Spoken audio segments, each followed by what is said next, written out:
Hello, darling. This is Coco Real, coming to interrupt your regularly scheduled mad dash on Wednesdays.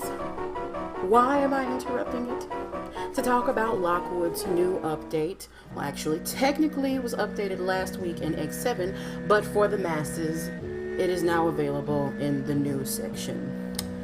I'm here to talk about Steampunk, the new update from Lockwood. Alright, I could go into how much I love these pieces, but I'm not going to do that. So, I've decided that I'm going to give a little background on Steampunk and exactly what Steampunk is. Steampunk. Alright, so, and if you want to know, you can always Wikipedia, because they make things so effortless for everyone.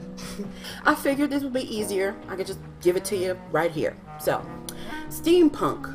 It is a subgenre of science fiction featuring steam-powered machinery with a setting of industrialized Western civilization during the 19th century that's depicted as a fictional or alternate history of the real 19th century / Victorian era. It's heavily influenced by literary works of the French novelist Jules Verne, which he did Journey to the Center of the Earth, H.G. Wells, which he did The Time Machine, and then there's Mary Shelley, who did the modern Prometheus.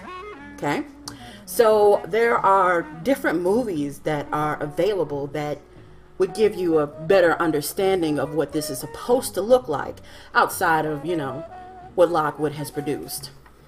Now, there are popular steampunk movies animated are Robots from Disney, Castle in the Sky, The Golden Compass. Those are children's movies. Also Treasure Planet.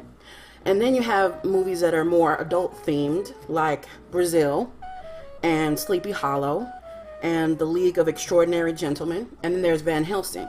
So if you think about those movies and you think about what happens in them and the settings and what they look like, you're like, oh, okay, so that's steampunk.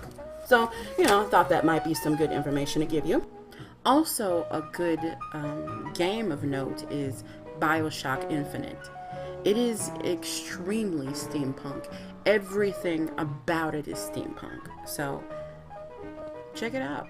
Would you like to know something else that's mind-boggling? You would think that the term steampunk has been around for ages, but in truth, it really wasn't coined till the 1980s. And it was used as sort of a mocking, tongue-in-cheek variation of cyberpunk, which is not to be misunderstood as steampunk. The difference between cyberpunk and steampunk is that cyberpunk it focuses more on the future, but the present future.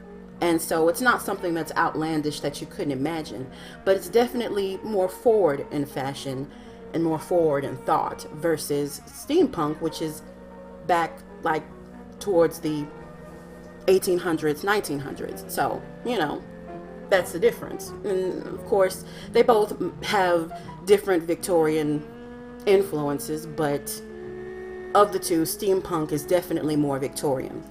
Alright, so I won't bore you. I'll hurry up and wrap this up.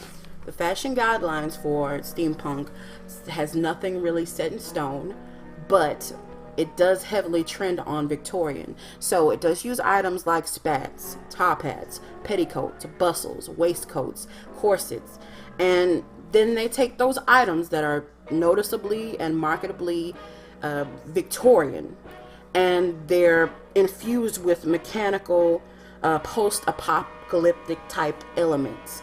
So think about taking Victorian and mixing it with Mad Max Thunderdome and throwing in a few sprockets, you know, boom, there you go. You have steampunk. And that includes my explanation of what steampunk is. I hope you enjoy what my friends have put together for you.